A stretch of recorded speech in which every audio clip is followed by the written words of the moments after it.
देखिए latest episodes बिल्कुल ad free.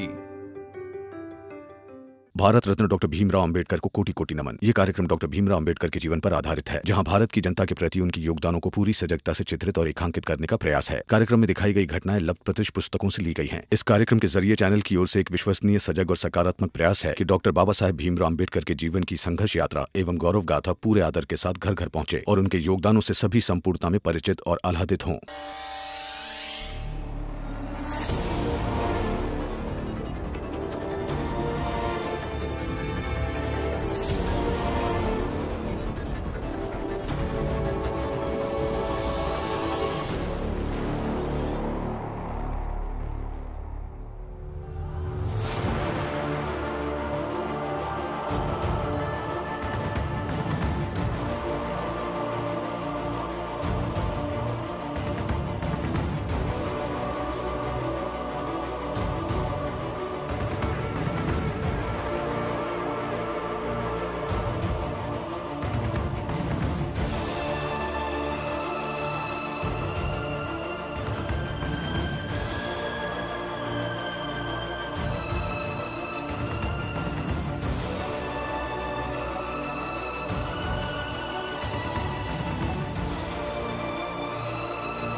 आपकी मदद की कोई जरूरत नहीं।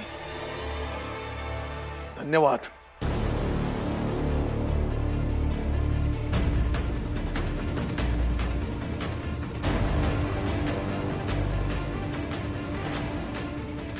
जीजा भाई, बहुत बहुत धन्यवाद मेरी जान बचाने के लिए। मेरे बेटे की जान लेने का सपना पाल रहे लोगों के पास मेरे इलाज के लिए पैसों की भीख मांगने चली गई। इस हिम्मत को दिखाने के लिए धन्यवाद। शायद एक बाप का कहना थोड़ा सा अजीब लगेगा,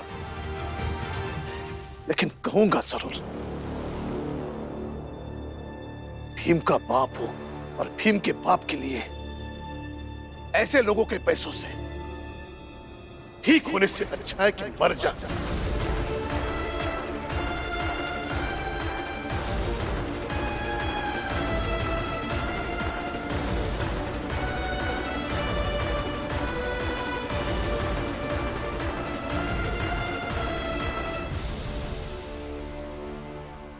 ईसा भाई, ये पैसे उठा लो और इन्हें लौटा दो और इनसे कहो कि यहां फिर से ना आए।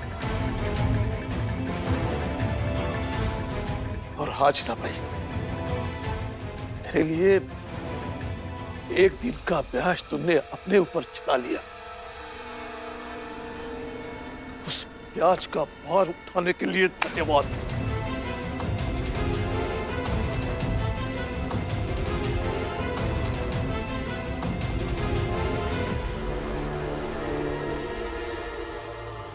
बाबा आइए।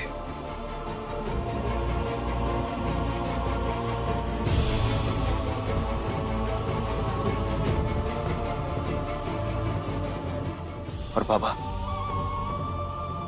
ये सब मत कहिए आप चिंता मत कीजिए। मैं कहीं ना कहीं से पैसों का इंतजाम करूंगा और आपकी दवाई लेकर आऊंगा। कहीं से क्या हो जाएगा? कहीं से मैंने भी इंतजाम किया था, वो पैसे फेंक दिए गए।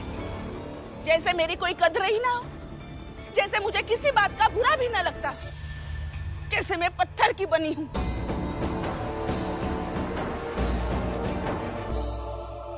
जीजाबाई के साथ हम सब हैं।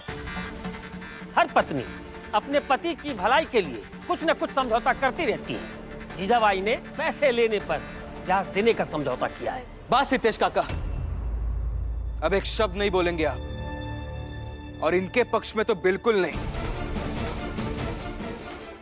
इन्होंने आज तक जो कुछ भी किया है मैं सब भूल सकता हूं, लेकिन ये बात मैं जिंदगी भर नहीं भूलूंगा कि आपने हमसे हमारी बाबा की बीमारी के बारे में छुपाया है।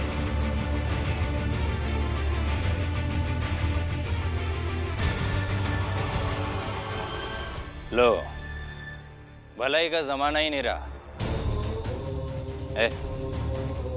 तुम दोनों पैसे उठाओ।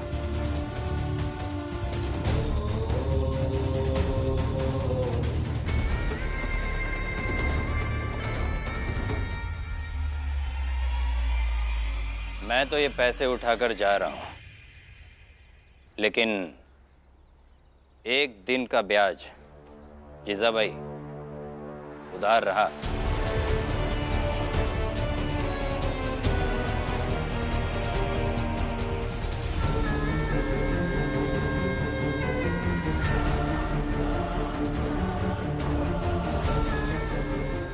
अच्छा जीजाबाई, ये बताओ, राम जी की एक दिन की दवा कितने की है?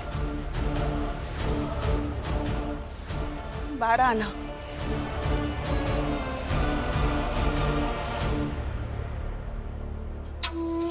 ये 12 आने यही छोड़कर जा रहा हूं।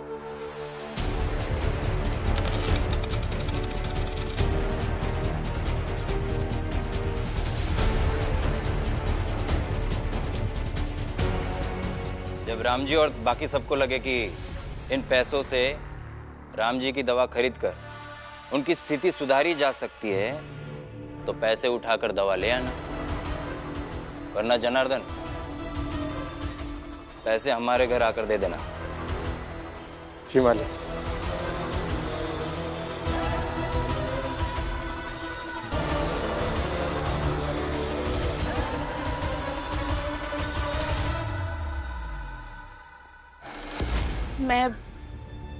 मैं इन पैसों से दवा लेकर आती हूँ।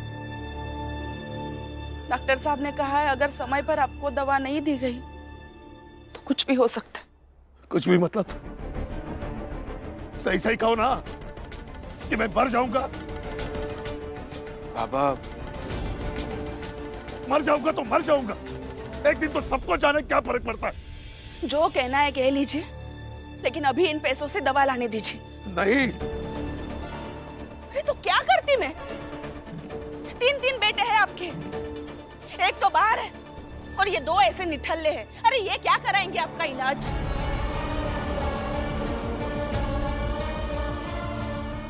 भाई, तो मेरा इलाज हो या ना हो, लेकिन मैं उस मेघनाथ के पैसों से इलाज नहीं कराऊंगा, कभी नहीं कराऊंगा। दीदी आप ही समझाइए ना इन्हें। आनंद और भीम के पास इतने पैसे नहीं है कि इनकी दवा आ जाए। एक काम करते हैं, हम सब मिलकर थोड़ा थोड़ा पैसा इकट्ठा करते हैं। हाँ, सब जने मिलके करेंगे कोशिश, तब दवा का पैसा इकट्ठा हो जाए। एक सिर्फ अभी की दवा नहीं है, दोपहर की भी है, शाम की भी है, हर रोज की दवा है, और सब दवा महंगी है। हम सब मिलकर भी इनकी दवाई का खर्चा नहीं उठा सकते। बाला मरा नहीं है अभी तक।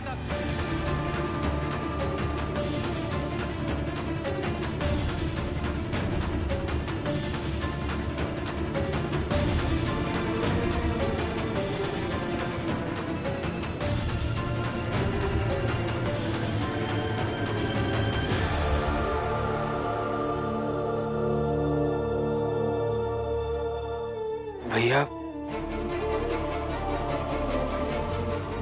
ये अभी की दवा। रमा, जाकर पानी लेकर आ।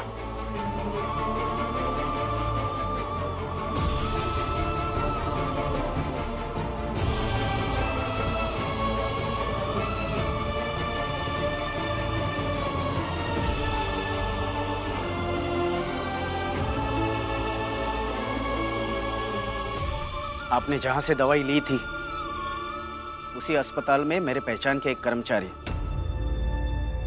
उन्होंने ही मुझे बाबा की दवाई और इनकी बीमारी के बारे में बताया।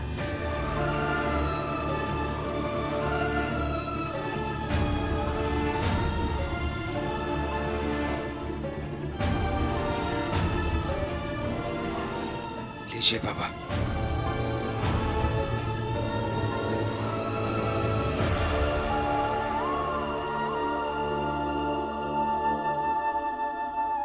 बाबा, दवाई लेने के बाद आराम करने की जरूरत है आपको। आप यही लेटेंगे कि अंदर जाना चाहते हैं? अंदर जाएंगे? मालू आओ ना, बाबा को उठाकर अंदर ले चलते हैं।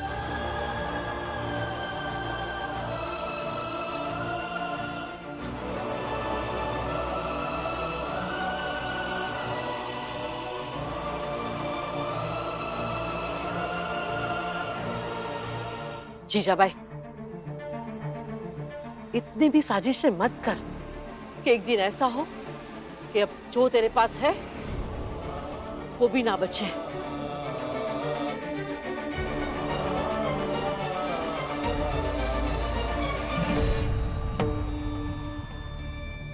जीजाबाई, आई ने तो कुछ खुलकर नहीं कहा, लेकिन मैं खुलकर कहती हूँ। आई ये कहना चाहती है कि इतना भी रामजी भाऊ और उनके बच्चों के खिलाफ साजिश ना करो कि पति ही ना बचे।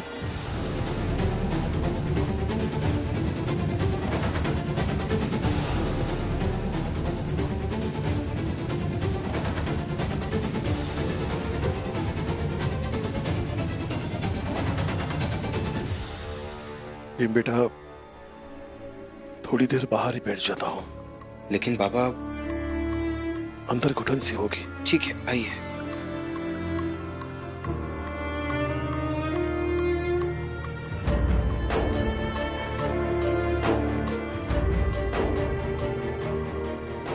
अब ठीक लग रहा है?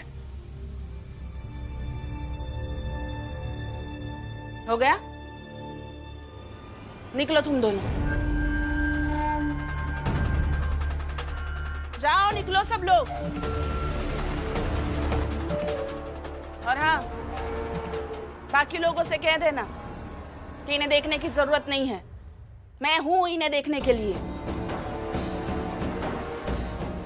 और आगे से दवा मेघनाथ जी के पैसों से नहीं आएगी। देख क्या रहे हो? जाओ। पता चल गया ना तुम्हारे बाबा को क्या हुआ है? और अब तो तनाव की वजह भी नहीं है। मैं तब से कह रहा हूं, आप समझ नहीं रही हो क्या? आप जो कर रही है ना, उसे प्रेम नहीं कहते। जिस व्यक्ति से हम प्रेम करते हैं, प्यार करते हैं, उस व्यक्ति के दुख दर्द कम हो जाए, खत्म हो जाए, ये सोचना चाहिए।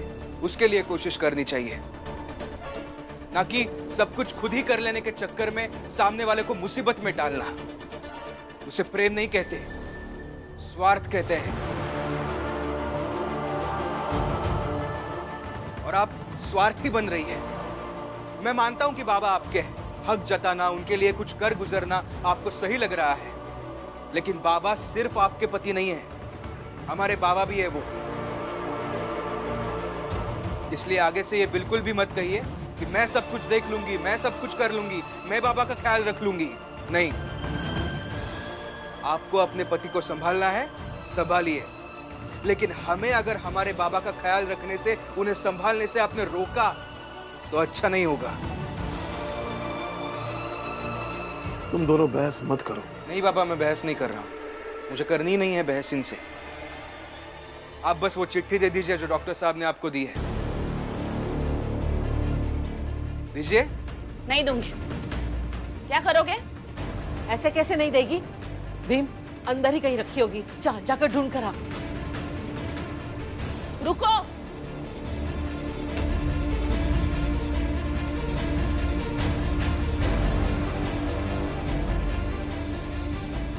आप चिंता मत कीजिए।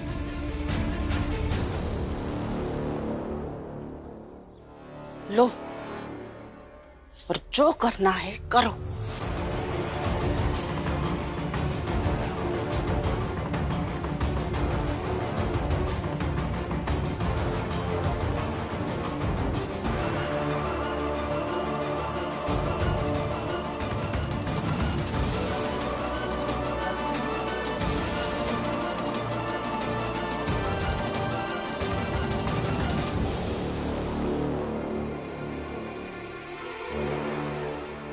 मालिक, ये रहे आपके पैसे जो आप चाल में रखकर आए थे।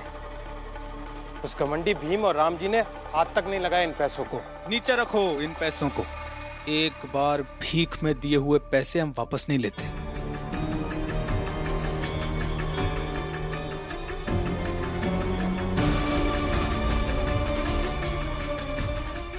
ये बूढ़ा राम जी, उम्र हो गई मरने की, लेकिन अकड़ नहीं गई।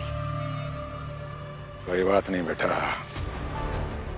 राम जी को हमने तो बीमार इसीलिए किया था ना कि पूरा घर उसकी बीमारी में उलझ जाए। ये जीजा भाई की नौटंकी तो ऐसे ही बीच में आ गई।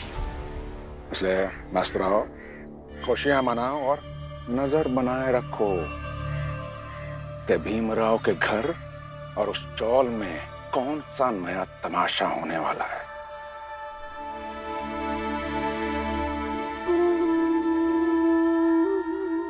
भीम,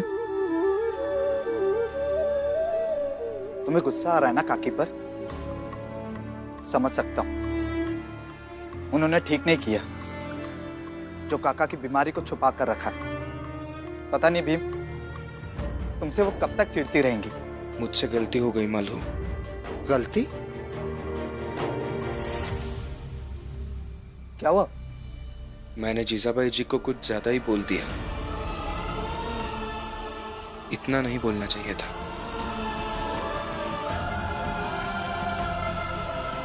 जीजाबाई जी से मेरी चाहे जितनी नाराजगी हो, चाहे जितनी अनबन हो, मैंने आज तक कभी अपनी मर्यादा नहीं तोड़ी।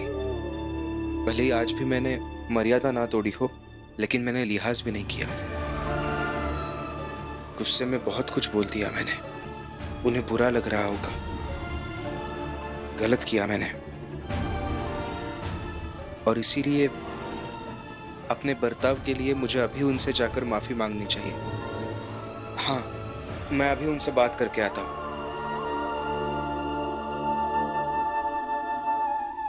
भीम भी अजीब है।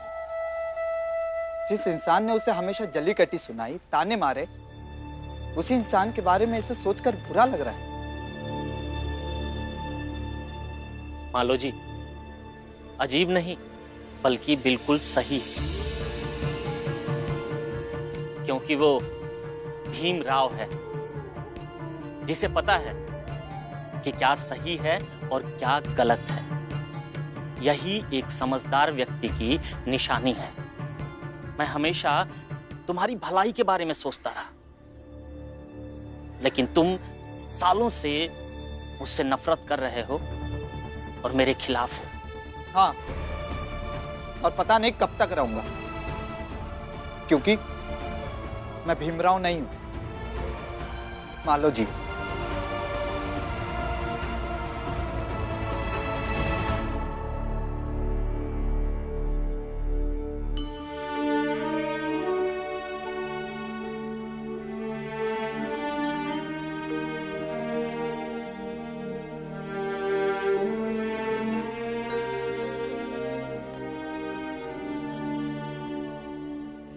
क्षमा कर दीजिए, आवेश में आकर कुछ ज्यादा ही बोल दिया। लेकिन क्या है ना, आप जो कर रही थी वो एक बेटा होकर मैं सहन नहीं कर पा रहा था।